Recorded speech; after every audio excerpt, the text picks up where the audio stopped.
இந்த காரியத்தை நான் தனியாக செய்ய முடியாது பாஸ்டர், என் கூட கணவனார் இல்லை, என் கூட மனைவி இல்லை, என் கூட பிள்ளைங்க இல்லை, நான் எப்படி செய்வேன்னு நீங்கள் எதிர்பார்க்கலாம்.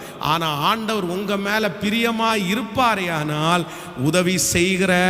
உங்களுக்கு உதவி செய்கிற கரங்களை கர்த்தர் உங்களோடு கொண்டு வந்து இணைப்பேன் என்று கர்த்தர் வாக்கு கொடுக்கிறார். நீங்கள் ஒருவராய் அல்ல, பல பேரால கர்த்தர் தயவு கிடைக்க பண்ணி உங்களுக்கு அந்த ப்ராஜெக்டை நிறைவேற்ற பலன் தருவார். ஹல்லேலூயா. கண்ணுக்கு தெரியாத, அறிமுகம் இல்லாத, எதிர்த்த இன்னும் சொந்தங்கள் எல்லாரையும் கர்த்தர் என்ன பண்ணுவார் அப்படின்னா அவங்க அப்படியே கொண்டு வந்து உங்களுக்கு கொடுக்குற மாதிரி கர்த்தர் வைப்பார். ஹல்லேலூயா. நம்புகிறீர்களா இல்லையா? பாருங்க, ஒருத்தர் வீடு ஒன்று கட்டுறாரு. வீடு கட்டும்போது அவருக்கு பெரிய பண தேவை.